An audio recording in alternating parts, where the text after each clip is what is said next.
Ladies and gentlemen, and fight fans around the world, this is All Access MMA. My next guest is coming off a draw in his UFC debut against Chris Gutierrez in a pretty entertaining fight. This was back at UFC Fight Night on August 1st. It is Cody Durden joining me here on the program. Cody, how's it going? It's going well, man. Never been better. How was the fight week leading into it? Because this was a short notice fight. Of course, Gutierrez was supposed to fight Luke Sanders. You stepped in. Were you able to, soak in the experience, or was it just like, man, I got to fight on Saturday? Man, I didn't even get to really think about the fight, man. I was doing all the UFC medicals, the Nevada State Athletic Commission medicals, and it was just my main focus was, getting all that stuff done, the MRI, MRA, ophthalmologist exam, the blood work, the EKG. Man, I just had so much to do that it was kind of overwhelming. Getting enrolled with USADA, so man, it was a lot, but we made it happen and we got it done. Certainly did. And how was it fighting without the crowd? Because I'm sure that was a first for you. Oh man, there was really no difference to me. You know what I mean? When I get in the cage, I kind of tone all that out. So it really no difference. That first round, I was almost certain when I was watching at home, I was like, you're going to finish Chris Gutierrez in your debut. I mean, you look great. How close do you feel like you were to getting that sub in there? Because I know Chris is great on the ground, but it looked pretty close that the fight was going to get ended.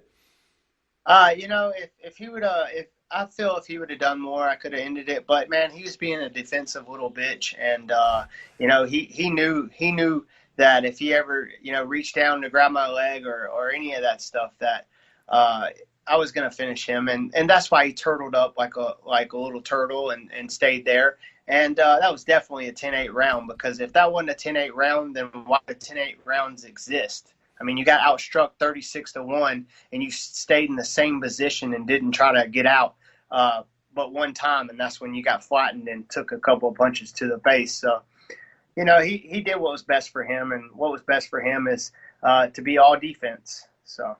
Now, the second round, obviously, the tide turned a little bit. Chris, obviously looked good. And then the third round, especially, I thought he had a good performance. But again, you took this on short notice. You're fighting a guy who's had a couple of UFC fights. When it went to the scorecards, what did you think was going to happen? Were you expecting a draw, or did you feel like you won? What was going through your head when it went the distance?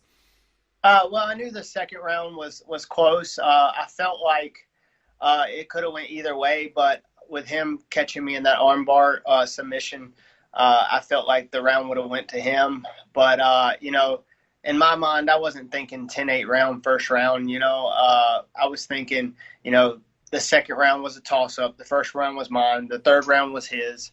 It is what it is. I took it on I had 2 fights in 2 weeks, and I took it on a 6-day notice. And, the fight after I fought John Sweeney, July 18th, I took a whole week off. I was drinking beer, celebrating my victory, hanging out with family, eating Mexican food, and I wasn't focused on fighting. So, he got me at my worst. So how can he handle me at my best? So, and him talking about he'll murder me, blah, blah, blah. Well, dude, you had all the chances in your favor. Everything was in your favor, So it turned out how it turned out, and on to the next, man. Yeah, obviously you're referencing the interview I did with Chris, and this is why, we've known each other even before you fought Chris, but what did you think of that interview? Because I was even a bit surprised that there seemed like there was some bad blood after the fight, just hearing some of the answers he had. He's salty, bro. Like, I was the big underdog. He was supposed to blow right through me, and it came out a draw, and that's why you can't underestimate anyone, man. You can't, not in this sport. So he's just a little butthurt, but that's all right, though. Now, he also said in that interview, and just because I'm clarifying things here, he said that your team felt like he won the fight. Is that accurate? Or I was curious to get your opinion on that. I don't really know. I was exhausted after the fight. Mm-hmm. And, he said he dropped me twice. Man, dude, you didn't drop me twice. I went back and looked at the film. You knocked me down once, but my legs were gone. I was dead ass exhausted, and I had your leg above my head, and I fell backwards because you knocked me off balance. But I landed right on my hands, and I went back in for a single leg, you know. So yeah, it is what it is, man. Yeah. Have you talked to the UFC at all since the fight? I know you got a lot of love on social media. I know one of your teammates, Rocco Martin, really gave you a lot of props. Like, what was it like, you know, hearing that even in a draw effort? Man, it's great. It's great. You know, I put on a show, you know, we both put on a show. Props to him. He came prepared. He had a full training camp, and I gave it my best with what I had in the circumstances. So overall, him and I made history, and you know, is it the history you want to make? I don't know, but we'll take it, you know? Yeah.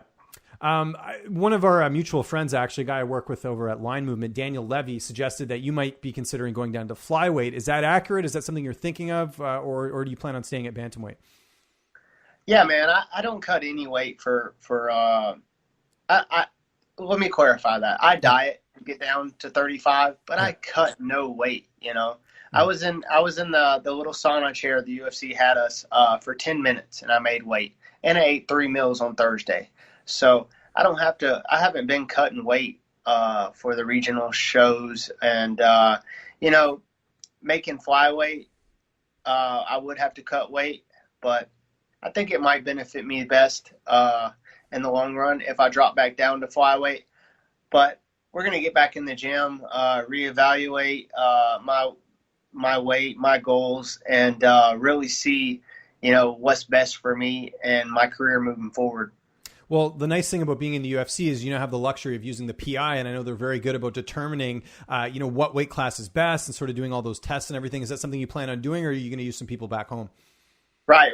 I think me and Diego Lima, we discussed we're going to go out there for a week and get these tests done and see what's best, you know? Okay, that's great. When are you looking to return to the cage? Do you have sort of an idea there, you know, get a full camp and all that? When would be sort of the best time for you? Man, so I'm a big Justin Gaethje fan, and I would love to get on that card with Justin Gaethje October 24th. Okay. That'd be awesome. But if not, I just want a full training camp. You know, I took a fight on 4-week notice versus Sweeney, and then I took a fight on 6-day notice. I've taken fights on when I fought Veron Webb, it was 3 weeks. So I've taken a lot of, you know, I need a proper training camp, and that's what I would like. But if I don't get it, who cares, man? We'll get back in there. And speaking of, you've mentioned John Sweeney a couple times in this interview. I know John quite well because he's a teammate of Stephen Wonderboy Thompson. I've actually interviewed John, I think, when he beat Keith Lee, Kevin Lee's brother. I saw some back and forth on Facebook. Are you guys still feuding right now? What's the cause of that? I'm curious. Well, you know, man, this guy was in my inbox running his mouth. I was warming up, and you get to their venue, and you want to get in the cage and feel your feet, you know, at 3:00 or whatever before. And then he gets in the cage like, get the fuck out of my cage, bitch. This is my cage. And then I'm like, dude, really? You know what I mean? Mm. And then he's back there at the pre-fight when the referees are talking to us and stuff. And he's just the whole time he's staring me down, beating his fist, running his mouth. And the David Oblis and the promoters and stuff are like, dude, you know, this is the fighters meeting. You need to chill out, you know?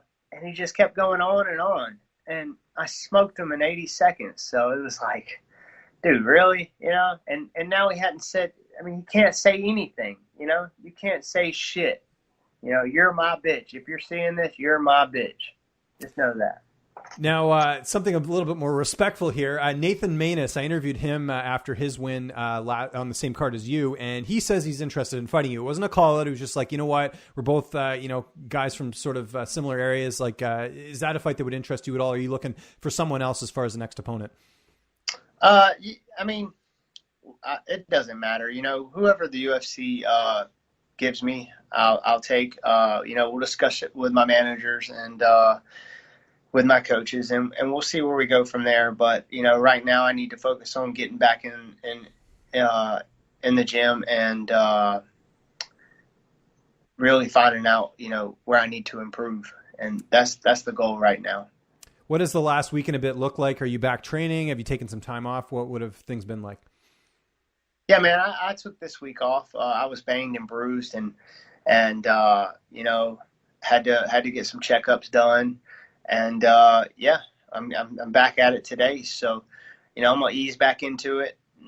No sparring and stuff, this week. But yeah, we're getting back to it today. So that's the plan. And I imagine you're keeping in touch with Rocco Martin. Unfortunate news with his surgery. I know he's been in the hospital and everything. Hopefully he's on the road to recovery.